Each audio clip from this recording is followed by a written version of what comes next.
सूरत अल-क़द्र। इस सूरत में 1 रुकू 5 आयतें हैं।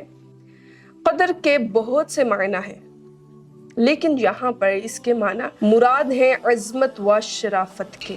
इस सूरत में कुरान मजीद नाजिल होने के इब्तिदाई ज़माना के बारे में बताया गया और जिस रात में कुरान मजीद नाजिल हुआ इसकी फजीलत बताई गई। ये रात 1000 महीनों से बेहतर है। इस रात में फरिश्ते और हज़रत जिब्राइल अल्लाह के हुक्म से उतरते हैं। ये रात सुबह तुलू होने तक सरासर सलामती है। बिस्मिल्लाहिर्रहमानिर्रहीम। इन्ना अंज़लनाहु फी लैलतिल क़द्र। बेशक हमने अंज़लनाहु हमने नाजिल किया हु इस किताब को, इस कुरान को, फी लैलतिल क़द्र, लैलतुल क़द्र में। शब-ए क़द्र शर्फ व बरकत वाली रात है। इसको शब-ए क़द्र इसलिए कहते हैं, इस शब में साल भर के अहकाम नाफिज किए जाते हैं। फरिश्तों को साल भर के कामों और खिदमात पर मामूर किया जाता है और ये भी कहा गया है इस रात की दीगर रातों पर शराफत व कदर के बायस इसको शब-ए क़द्र कहते हैं। और ये भी मनकूल है कि चूँकि इस शब में नेक अमाल मकबूल होते हैं और बारगाह इलाही में इनकी कदर की जाती है, इसलिए इसको शब-ए क़द्र कहते हैं। हज़रत अबू हुरैरा रज़ियल्लाहु ताला अन्हु से मरवी है, हुज़ूर अलैहिस्सलातु वस्सलाम ने इरशाद फरमाया, जिसने इस रात में ईमान व इखलास के साथ शब बेदारी करके इबादत की तो अल्लाह ताला इसके साबका गुनाहों को मुआफ़ फरमा देता है।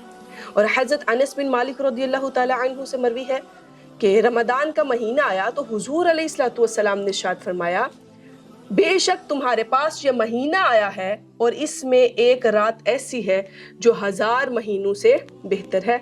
जो शख्स इस रात से महरूम हो गया वह तमाम नेकियों से महरूम हो गया और महरूम वही रहेगा जिसकी किस्मत में महरूमी है। लिहाजा हर मुसलमान को चाहिए कि वो ये रात इबादत में गुजारे, इस रात में कसरत से इस्तिग़फ़ार करे। जैसा कि हज़रत आयशा सदीक़ा रज़ियल्लाहु ताला अन्हा फरमाती हैं कि मैंने अर्ज़ की, या रसूलल्लाह सल्लल्लाहु अलैहि वसल्लम, अगर मुझे मालूम हो जाए कि लैलतुल क़द्र कौन सी रात है तो इस रात में मैं क्या कहूँ? तो आपने इरशाद फरमाया, तुम कहो अल्लाहुम्मा इन्नका अफ़ुव्वुन करीम तुहिब्बुल अफ़्व फ़अफ़ु अन्नी। अगर आप नियत कर लेते हैं अपने इर्द गिर्द के लोगों की, अपने फैमिली की, अपने अहबाब की, उनकी भी बख्शिश हो जाए, तो फिर आप कहेंगे अन्ना। अन्नी की जगह क्या, ये वाहिद के लिए है, अन्ना जमा के लिए है, फ़अफ़ु अन्ना। ए अल्लाह, बेशक तू मुआफ़ फरमाने वाला, करम करने वाला है, तू मुआफ़ करने को पसंद फरमाता है, तू मेरे गुनाह को भी मुआफ़ फरमा दे। साल भर में शब क़द्र कितनी मरतबा आती है? 1 मरतबा आती है और कसीर रिवायात से साबित है कि वो रमज़ानुल मुबारक के आखिरी अशरे में होती है। अक्सर इसकी ताक रातों में से किसी एक रात में होती है। बाज़ उलमा के नज़दीक रमज़ानुल मुबारक की 27वीं रात शब-ए क़द्र की रात होती है और यही मौक़िफ़ जो है वो इमाम आज़म अबू हनीफ़ा रहमतुल्लाह अलैह का है, उनसे भी यही मरवी है। इमाम फ़खरुद्दीन राज़ी रहमतुल्लाह अलैह आप फरमाते हैं कि अल्लाह ताला ने शब-ए क़द्र को चंद वजूह की बिना पर पोशीदा रखा है कि अल्लाह ताला इरशाद फरमाता है, अगर मैं शब-ए क़द्र को मुअय्यन कर देता और ये कि मैं गुनाह पर तेरी जुर्रत को भी जानता हूँ, तो अगर कभी शहवत तुझे इस रात में गुनाह के किनारे ला छोड़ती और तू गुनाह में मुब्तला हो जाता तो तेरा इस रात को जानने के बावजूद गुनाह करना लाइल्मी के साथ गुनाह करने से ज़्यादा सख्त होता। बस इस वजह से मैंने इसको पोशीदा रखा और इरशाद फरमाया कि मैंने इस रात को पोशीदा रखा ताकि शरई अहकाम का पाबंद बंदा इस रात की तलब में मेहनत करे और इस मेहनत का सवाब कमाए।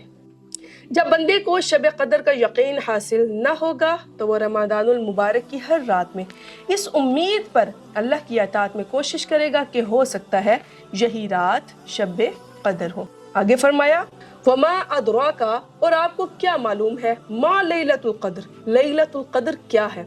لیلۃ القدر قدر والی رات خیر بہتر ہے من الف شہر 1000 مہینوں سے۔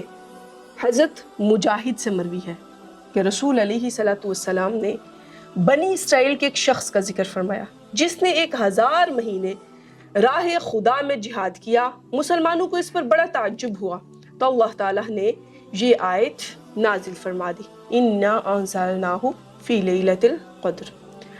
حضرت انس بن مالک رضی اللہ تعالیٰ عنہ سے روایت ہے کہ رسول علیہ صلاۃ والسلام نے ارشاد فرمایا، اللہ تعالیٰ نے میری امت کو شب قدر کا تحفہ عطا فرمایا اور اس سے پہلے اور کسی کو یہ رات عطا نہیں فرمائی۔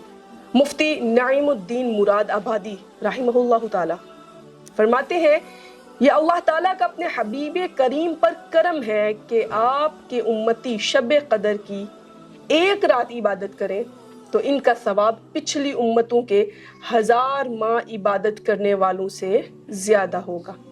اسی طرح مفتی احمد جار خان نعیمی رحمۃ اللہ علیہ یہاں پہ 2 فائدے بیان فرماتے ہیں۔ آپ فرماتے ہیں کہ بزرگ چیزوں سے نسبت بڑی مفید ہوتی ہے، جیسے کہ شب قدر کی یہ فضیلت قرآن کی نسبت کی وجہ سے ہے، اور اگر اصحاب کہف کے کتے کو ان بزرگوں سے منسوب ہو کر دائمی عزت نصیب ہو سکتی ہے تو پھر اگر ایک انسان کسی ولی کامل سے منسلک ہو جائے گا، کسی ایسے انسان سے منسلک ہو جائے گا جس پر اللہ کا بڑا خاص کرم ہوگا، تو پھر اللہ تعالیٰ اس کے اوپر کتنی رحمتیں اور برکتیں نازل فرمائیں گے اور اس کو کتنی ہی عزتوں سے نواز دیں گے۔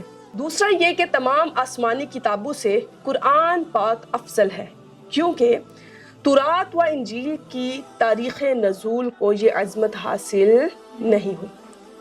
آگے فرمایا تنزل الملائکۃ، اس رات میں فرشتے اترتے ہیں، والروح اور جبرائیل امین، فیہا اس رات میں بِإِذْنِ رَبِّهِمْ اپنے رب کے حکم سے ہر کام کے لیے، من کل امر اپنے ہر کام کے لیے اپنے رب کے حکم سے، سلام وہ سلامتی ہے، ہیا حتی مطلع الفجر صبح چمکنے تک، یہ رات صبح طلوع ہونے تک سلامتی ہے۔ حضرت انس رضی اللہ تعالی عنہ سے روایت ہے کہ رسول علیہ صلاۃ والسلام نے ارشاد فرمایا، جب شب قدر ہوتی ہے تو حضرت جبریل فرشتوں کی جماعت میں اترتے ہیں اور ہر اس کھڑے بیٹھے بندے کو دعا دیتے ہیں جو اللہ کا ذکر کر رہا ہوتا ہے۔ یعنی یہاں سے شب قدر کی دوسری فضیلت بیان کی گئی ہے کہ اس رات میں فرشتے اور جبریل امین اپنے رب کے حکم سے ہر اس کام کے لیے جو اللہ نے اس سال کے لیے مقرر فرمایا ہے، آسمان سے زمین کی طرف نزول کرتے ہیں۔ جو بندہ کھڑا یا بیٹھا اللہ کی یاد میں مشغول ہوتا ہے اسے سلام کرتے ہیں اور اس کے حق میں دعائے استغفار کرتے ہیں۔ سلام ہیا حتی مطلع الفجر، شب قدر کی تیسری فضیلت یہ بیان کی گئی ہے کہ یہ رات صبح طلوع ہونے تک سراسر بلاؤں اور آفتوں سے سلامتی والی ہے۔ اللہ رب العزت ہمیں ایمان کی حالت میں اس رات کی برکات اور فضائل نصیب فرمائے۔